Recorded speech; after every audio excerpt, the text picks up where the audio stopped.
चिदानन्दरूप शिवोऽहं शिवोऽहम्।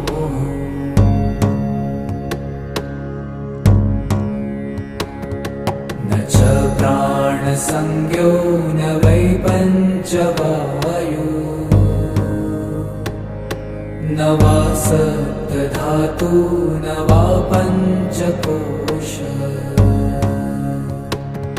न वा पाणिपादं न चोपस्थपायु।